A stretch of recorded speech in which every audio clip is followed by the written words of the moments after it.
अजीज़ के नायब अमीर फ़ज़ीलतुश्शैख़ अब्दुल्लाह साहब असल्फ़ी व जुमला उलमाए किराम व हुफ़ाज़ किराम, मा यफ़अलुल्लाहु बिअज़ाबिकुम इन शकरतुम व आमनतुम व काना अल्लाहु शाकिरन अलीमा।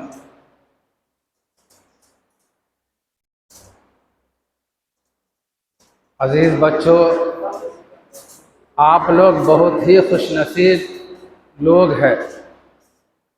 खुशनसीब इसलिए कि फ़ज्र के बाद से लेकर 10 बजे तक तिलावत करते हैं, याद करते हैं, अरबों नेकियां कमा लेते हैं।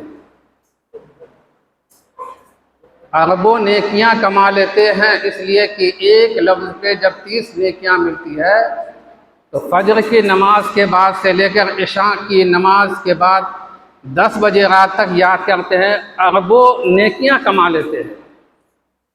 मैं अपनी तहकीक और मालूमात के मुताबिक कुतुब अहादीस में एक ऐसे सहाबी है जो अल्लाह के नबी जनाब मोहम्मद रसूलुल्लाह सल्लल्लाहु अलैहि वसल्लम से सिर्फ नेकियां अच्छाइयाँ के मुतालिक ही सवाल किया करते थे।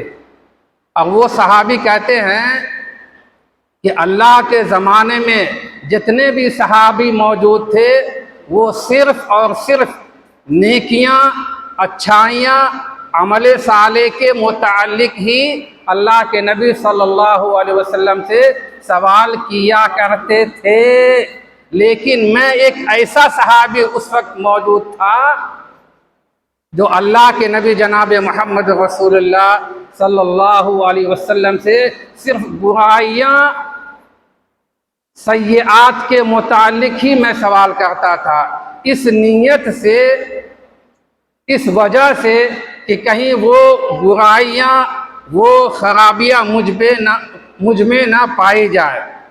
और वो सहाबी रसूल है जिसको इमाम बुखारी और इमाम मुस्लिम रहमतुल्लाह अलैह ने अपनी किताब में नकल किया है, और वो सहाबी है हज़रत हुज़ैफ़ा बिन यमान रज़ी अल्लाह ताला अन्हु। कुतुब अहादीस में कोई ऐसे सहाबी नहीं है जो बुराई, बदकारी, सय्यात के मुतालिक अल्लाह के नबी से सवाल किया हो।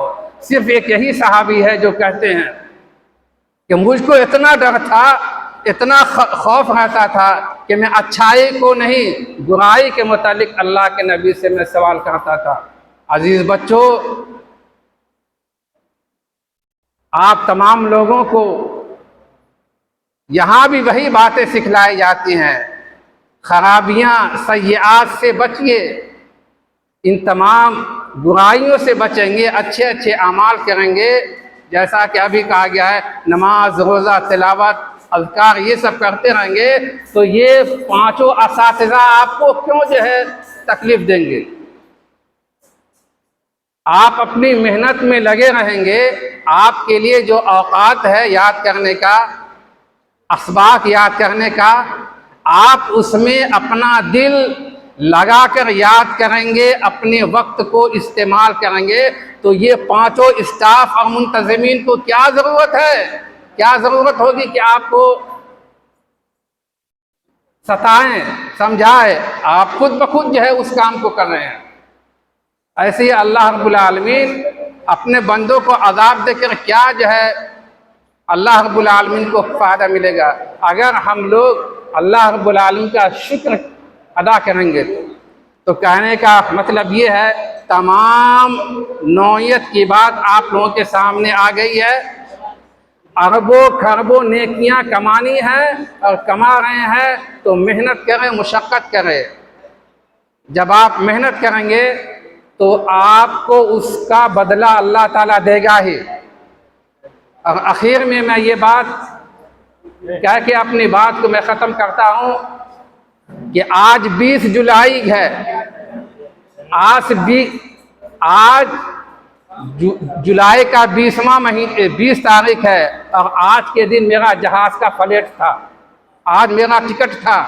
लेकिन अल्लाह रब्बुल आलमीन को किसी वजह से जाना मंजूर नहीं लिखा था, इसलिए हम आज आप लोगों के बीच में हैं। क्योंकि अल्लाह मैंने आप लोगों से ऐलान भी किया था कि जब आप लोग हाफिज बनेंगे तो आपके लिए इनाम रखा हुआ है। शायद वही सबब बन गया कि मैं नहीं जा सका, नहीं तो आज का मेरा टिकट था 20 जुलाई का,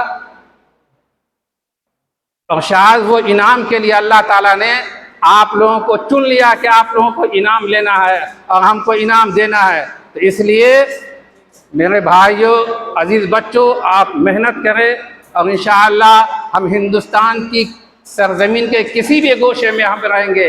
आपका जब आखिरी इम्तिहान होगा, मैं इंशाअल्लाह इनाम देने के लिए मैं पहुंच जाऊंगा। इसीलिए 2 वक्त मैंने मांगा था।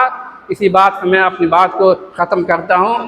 और ये जितने असातिज़ा है, मुंतज़मीन है, ये लोग जहाँ भी रहे, आप लोग भी दुआ करें।